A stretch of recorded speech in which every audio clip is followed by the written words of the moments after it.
à tous, donc aujourd'hui, vous l'aurez compris dans le plan précédent, on va aller tailler des haies. Donc là derrière moi, vous aurez pu le remarquer, pour ceux qui connaissent, j'ai changé des pareuses. Avant, enfin je l'ai encore, j'avais une Rousseau Mangouste, donc avec les commandes à câble avec les 3 manettes. Et du coup maintenant, vu que j'ai agrandi en surface, je suis passé sur une machine un petit peu plus performante qui me permet d'avoir un débit de chantier plus important parce que mine de rien, ça prend quand même pas mal de temps. Donc ici du coup, très rapidement, donc la machine c'est une Lagarde que j'ai acheté d'occasion sur le département là. Donc elle a un bras de 5 mètres et avec un rotor de 1,25 m. Donc c'est pas des marteaux, c'est des couteaux sur le rotor. Donc cette machine, comme je vous disais, je l'ai juste, donc je m'en suis pas encore beaucoup servi. Alors au préalable sur la Rousseau, c'était donc comme je vous disais 3 manettes différentes. Après j'ai utilisé une Kuhn qu'on m'avait gentiment prêté, c'était une commande de basse pression donc en monolevier, et ici maintenant c'est carrément une commande électrique. Donc j'ai fait le choix quand même, donc déjà par rapport à ce que j'ai trouvé à acheter, mais la commande électrique c'était aussi pour pas avoir tous les flexibles d'une basse pression à passer ici dans le trou, et parce que ça prenait beaucoup de place aussi à installer. Il fallait que je démonte tout l'accoudoir du tracteur pour l'installer. Donc là du coup la commande électrique, il y a juste 2 fils à faire passer, et ici voilà il y a un téléflexible pour l'embrayage du rotor, mais sinon ça c'est pas gênant. Voilà, le plus important c'était que pour la commande il n'y a qu'un seul fil à passer, et ça me permet aussi de garder ma commande de chargeur en place et mes commandes de relevage. Donc même si j'ai la machine, je peux toujours utiliser mon chargeur, ce qui n'était pas le cas avant.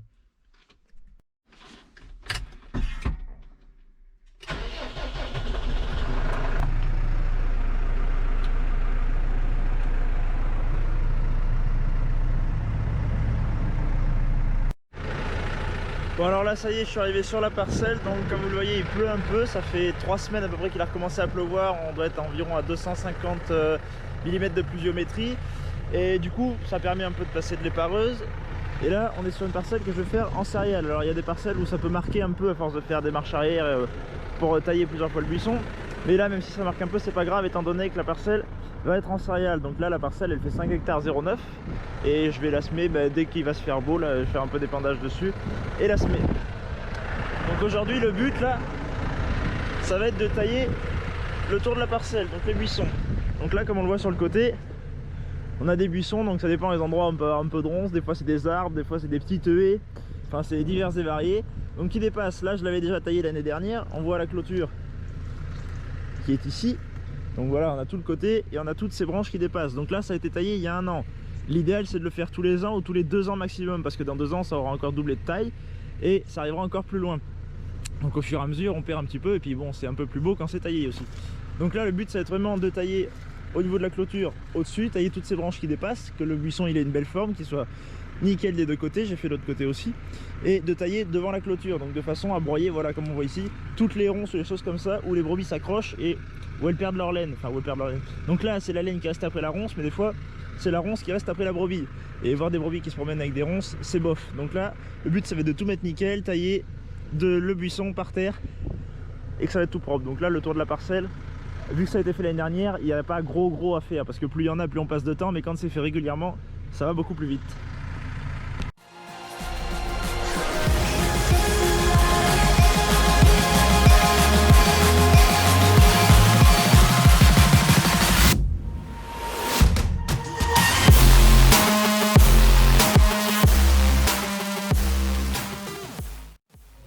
Pour vous expliquer très rapidement comment ça marche, bon ça c'est ma commande de chargeur, rien à voir.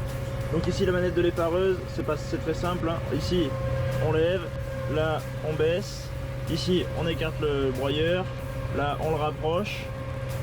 Après les 2 boutons verts derrière, on va avoir l'inclinaison du rotor, et ici ça va être pour ramener la machine en avant ou en arrière. Donc là par exemple quand on la replie en position de transport, on la ramène derrière. Ça permet aussi de faire les coins de champ où on ne peut pas avancer dans les clôtures et de les faire en travers. Du coup voilà. Alors par rapport à la basse pression que j'utilisais avant qui était sur la Kuhn, la commande électrique c'est beaucoup plus réactif, beaucoup plus vif. Du coup bon ça va, là je l'ai à peu près pris en main parce que j'en ai pas encore fait beaucoup avec cette machine là vu que je l'ai juste. Et ici voilà le petit bouton qui reste derrière, c'est pour mettre, on le voit là, le broyeur en position flottant quand on veut faire par terre. Ça évite que ça force d'un côté, du coup il suit un peu le terrain quoi. Du coup ça permet de faire par terre, c'est assez pratique.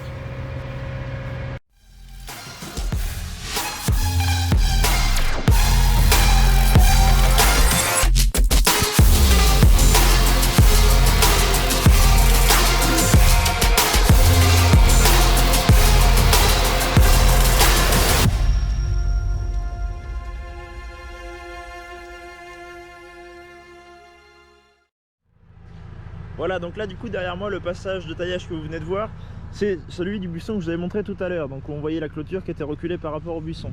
Donc là maintenant si on s'aligne, voilà, le buisson il est droit, c'est nickel de ce côté là.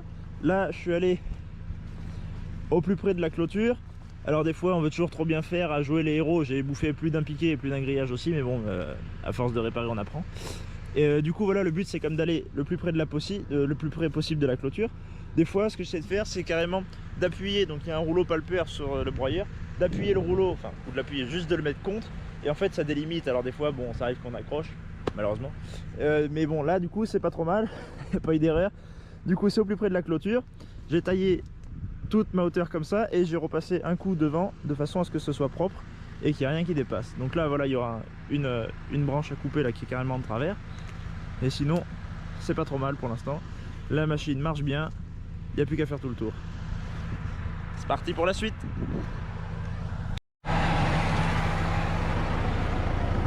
Donc voilà ce que je vous disais aussi tout à l'heure, la machine elle est équipée de couteaux comme ça.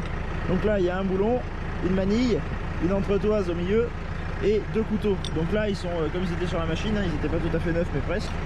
Donc là ils sont nickel, hein, ils sont pas encore à changer. Ce côté là est neuf et ce côté là servi vu qu'elle tourne comme ça.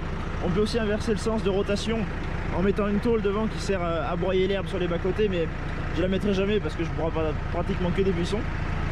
Donc là voilà, et après quand ils sont mangés de ce côté là, on dévisse, on les tourne et on use ce côté là. Mais là du coup ils ont pas l'air de s'user, j'ai dû en faire je sais pas quoi, peut-être 5 heures avec la machine et ils sont encore nickel. Du coup c'est pas mal.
Là au passage entre deux parcelles, j'en profitais pour remettre une botte de foin et emmener un râtelier aux brebis que j'ai déplacé ce matin. Elles étaient dans cette parcelle, il n'y avait plus rien à manger, je les ai mis dans l'autre derrière.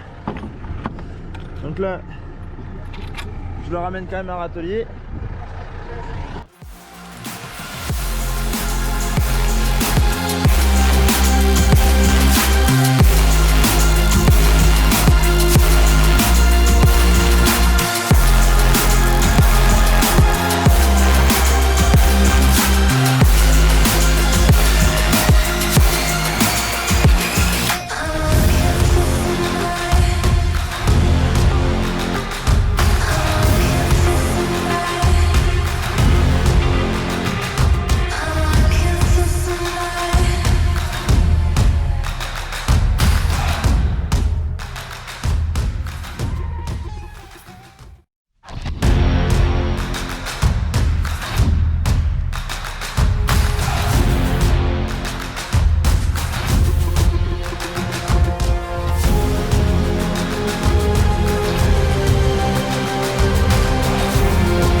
Ok, bon là, j'ai failli en faire une. Dans un coin de champ, le fossé passe juste derrière. Et de base, c'est une parcelle qui est très mouillée, donc celle-là, c'était le colza fourragé qui était là, c'est prévu que je la fasse en céréales. Bon, visiblement, je vais devoir en laisser un coin à mon avis, parce que là, ça se passe mal. Puis là, on n'arrête pas de prendre des grosses averses là, depuis quelques jours. Du coup, même le sol, il en veut plus.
là ça y est, comme vous pouvez le voir derrière moi, le Newland il a plus le chargeur, il est passé en configuration pour faire les céréales. Là pour l'instant j'ai arrêté le taillage, donc j'ai dételé la machine ici, je l'ai dégrossi un petit peu. Donc elle va être prête à repartir pour la prochaine fois. Là j'ai quand même fait une grosse partie de la propriété autour, j'ai essayé de tout faire dans le reste de l'hiver. Mais là je fais quand même le principal, donc les parcelles qui vont être plus mouillées après, là où je voulais faire mes céréales. Et quelques chemins d'accès, des choses comme ça. Là il va recommencer à faire beau, donc je vais continuer le semis des céréales. Et après probablement dans l'hiver je continuerai à finir ce qui va rester à faire. Donc là voilà le tracteur, j'ai démonté le chargeur, j'ai remis les masses. Et je vais atteler la charrue et puis je vais aller m'occuper de semer des céréales, mais ça ce sera dans une prochaine vidéo. Allez, merci beaucoup.